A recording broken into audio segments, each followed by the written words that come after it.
Assalamualaikum warahmatullahi wabarakatuh. Perkenalkan, saya Yuliawati Lestari dengan NIM 202101070002. Saya dari kelas Matematika 1. Di sini saya akan memaparkan ringkasan-ringkasan 10 materi fikih. Yang pertama yaitu sejarah fikih dari zaman Rasulullah hingga sekarang. Fikih dari zaman Rasulullah hingga sekarang itu dibagi menjadi 5 periode. Yang pertama yaitu periode Nabi. Periode Nabi dimulai sejak saat Nabi Muhammad SAW diangkat sebagai utusan, yaitu pada 13 tahun terakhir sebelum hijrah ke Madinah. Periode ini dianggap sebagai masa terpenting dalam sejarah perkembangan fikih karena periode ini adalah periode wahyu. Lalu yang kedua yaitu periode Mekah. Hukum wahyu di Mekah ini sangatlah berbeda dengan hukum wahyu yang ada di Madinah. Dan Nabi.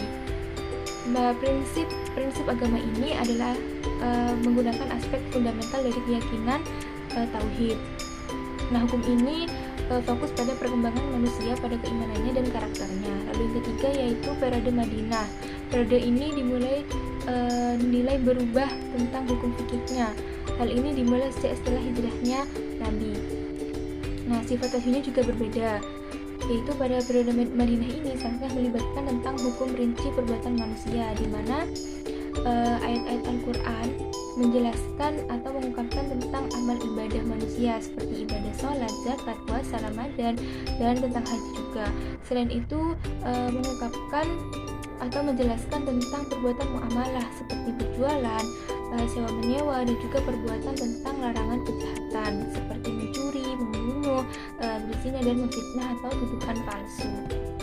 Lalu yang keempat yaitu periode sahabat. Pada periode sahabat ini dikatakan juga sebagai masa Khulafaur Rasyidin, di mana periode ini dimulai setelah wafatnya Nabi Muhammad SAW. Hukum fikih pada periode ini yaitu Al-Quran, Sunnah, Ijma, dan Ijtihad. Lalu yang terakhir yaitu periode Tabi'in. Pada periode Tabi'in ini dimulai setelah berakhirnya Khulafaur Rasyidin. Lalu fikih Tabi'in ini mereka itu berguru pada sahabat dan pada umumnya masih tergolong dari Khulafaur Rasyidin itu sendiri. Di masa ini fikihnya itu telah berkembang dan tumbuh sesuai dengan kemajuan yang ada. Dan juga Islam telah menyebar luas di daerah luar Madinah. Materi yang kedua yaitu memahami taklid, talfik, dan ittiba. Ittiba sendiri yaitu mengetahui dalil atau alasan dari pendapat yang hendak kita ikuti. Kita dianjurkan untuk berittiba oleh Allah Subhanahu wa Ta'ala, sehingga hal ini wajib kita lakukan. Lawan dari kata ittiba adalah taklid. Taklid yaitu mengikuti pendapat orang lain tanpa kita mengetahui dalil atau alasan dari pendapat atau perkataan yang hendak kita ikuti, sehingga kita bertaklid itu hukumnya haram. Namun para ulama juga ada yang berpendapat membolehkan taklid ini dengan dasar tidak bertentangan dengan syariat Islam, baik Al-Quran maupun As-Sunnah. Lalu talfik yaitu menggabungkan dua pendapat sekaligus dari madhab yang mengatur tentang fikih. Lalu yang materi yang ketiga yaitu aliran-aliran ilmu fikih. Yang pertama ada aliran mutakallimin. Aliran mutakallimin merupakan aliran yang dianut oleh kebanyakan ulama yang tergolong dalam mazhab Malikiyah, Syafi'iyah, dan Hanabilah. Dinamakan mutakallimin karena para ahli ini di bidang ini merupakan golongan mutakallimin atau para ahli ilmu kalam setelah Imam Syafi'i seperti Imam Al-Juwaini, Al-Qadi, Abdul Jabbar, dan Imam Al-Ghazali. Lalu yang kedua aliran Hanafi. Aliran ini disebut juga dengan aliran fuqaha. Aliran fuqaha yang dianut oleh ulama mazhab Hanafi. Dalam menyusun teori mazhab tersebut banyak dipengaruhi oleh furu' yang ada dalam mazhab mereka. Lalu yang ketiga yaitu aliran mutaakhirin. Aliran yang mengkombinasi metode mutakallimin dan metode Hanafiyah. Jadi aliran ini tuh menggabungkan dua metode yang tadi, yaitu metode mutakallimin dan metode Hanafiyah. Lalu materi selanjutnya yaitu sumber-sumber hukum Islam. Sumber-sumber hukum Islam merupakan tempat diambilnya hukum Islam. Macam-macamnya yaitu yang pertama Al-Quran, As-Sunnah, Ijma' dan Qiyas. Lalu materi selanjutnya yaitu definisi dan urgensi ilmu fikih. Ilmu fikih merupakan ilmu yang menafsirkan hukum syar'i tentang perbuatan mukallaf yang merupakan hasil ijtihad para ulama terhadap nas. Urgensi fikih dalam Islam tidak perlu diragukan lagi. Ini adalah sistem kehidupan yang memiliki kesempurnaan, keabadian dan banyak hal istimewa. Lalu materi selanjutnya yaitu perkembangan penyebaran madhab. Nah, menurut Hudari Beg, munculnya imam madhab terjadi pada periode keempat atau pada masa fikih, yaitu masa setelah masa sahabat kecil dan tabi'in yang berakhir pada abad 1 Hijriah. Nah, dalam perkembangan madhab dibagi menjadi 4 fase, yaitu fase madhab pada zaman Rasulullah, zaman sahabat, dan pada zaman tabi'in. Lalu penyebaran madhab itu ada di daerah yang berbeda-beda. Yang pertama, madhab Hanafi itu berkembang pesat tanpa tanding di wilayah Mesir, Syam, Azerbaijan, Afghanistan, India, Cina, serta Baghdad dan sekitarnya. Lalu madhab yang kedua yaitu madhab Imam Maliki, itu tersebar di Hijaz, Mesir, Bashrah, Tunisia, Sudan, dan Andalusia. Madhab yang ketiga yaitu madhab Syafi'i, memiliki daerah yang paling luas penyebarannya. Hampir setiap negara Islam terdapat pengikut madhab ini, seperti Indonesia, Malaysia, dan lain sekitarnya. Lalu yang terakhir yaitu madhab Hambali. Madhab ini sempat berkembang besar di Baghdad dan sekitarnya, namun lebih berkembang di daerah Najd. Lalu materi yang selanjutnya yaitu pengertian dan perbedaan ruang lingkup fikih dan syariat. Fikih Islam merupakan ungkapan tentang hukum-hukum yang Allah syariatkan kepada para hambanya demi mengayomi seluruh kemaslahatan mereka dan mencegah timbulnya kerusakan di tengah-tengah mereka. Sedangkan pengertian syariah dalam istilah syar'i, hukum-hukum Allah yang disyariatkan kepada hamba-hambanya, baik hukum-hukum dalam Al-Quran dan Sunnah Nabi SAW, baik dari perkataan, perbuatan maupun penetapannya. Lalu materi selanjutnya yaitu fikih dan usul fikih.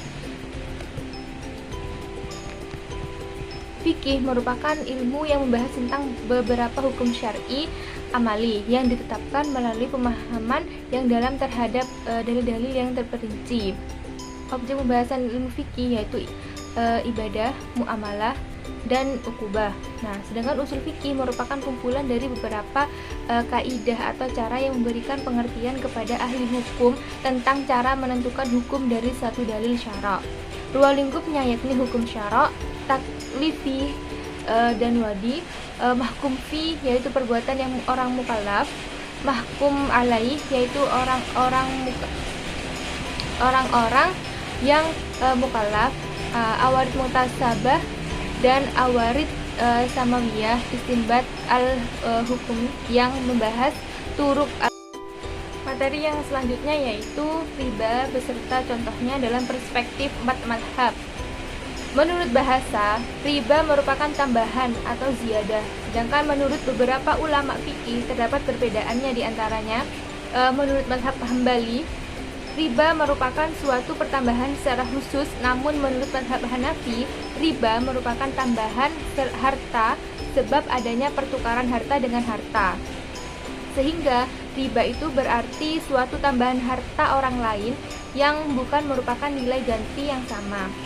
Riba itu terbagi menjadi 2, berdasarkan utang piutang dan jual beli. Lalu penjelasan berdasarkan utang piutang ini terdapat 2 macam riba, yaitu riba qardul dan riba jahiliyah. Ulama sepakat 7 barang yang terdiri dari emas, perak, gandum, syair atau salah satu jenis gandum itu, kurma, garam, dan anggur kering merupakan ketetapan dari riba fadli. Namun beberapa ulama berbeda pendapat mengenai hal ini. Yang selanjutnya yaitu hukum cadar menurut 4 madhab. Cadar merupakan suatu nama yang diperuntukkan bagi pakaian yang berfungsi untuk menutupi wajah bagi perempuan. Nah, perbedaan cadar, jilbab, hijab, khimar, dan burqa akan dijelaskan selanjutnya, yaitu cadar.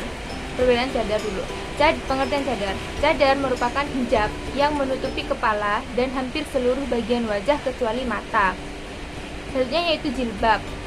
Jilbab merupakan pakaian terusan panjang yang menutupi seluruh badan kecuali tangan, kaki, dan wajah yang biasa dikenakan oleh para perempuan muslim atau muslimah. Sedangkan hijab merupakan dinding yang membatasi sesuatu dengan yang lainnya. Dinding ini bisa berupa tirai atau yang lainnya yang fungsinya untuk memisahkan antara majelis laki-laki dan majelis perempuan. Lalu himar itu berasal dari bahasa Arab yang bentuk jamaknya itu humur, yang berarti kerudung dan tidak identik dengan jilbab. Karena kerudung hanya merupakan bagian yang tidak terpisahkan dari jilbab yang harus dikenakan perempuan muslim.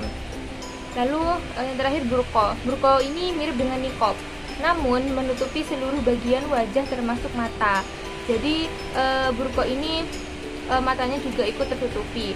Biasanya pada bagian mata itu terdapat kain yang memiliki lubang kecil untuk melihat. Nah, hukum memakai cadar menurut 4 mazhab ini, yang pertama, menurut mazhab Imam Hanafi dan Maliki, hukum memakai cadar ini dihukumi sunnah atau dianjurkan dan bisa menjadi wajib jika dapat menimbulkan fitnah. Sedangkan menurut Imam Syafi'i dan Hambali itu hukumnya wajib. Nah, untuk Imam Syafi'i ini sebagian besar menyatakan bahwa memakai cadar itu hukumnya juga ada yang menghukumi sunnah. Jadi hanya untuk Imam Hambali yang mewajibkan seorang itu memakai cadar. Sekian penjelasan dari saya, kurang lebihnya mohon maaf. Wassalamualaikum warahmatullahi wabarakatuh.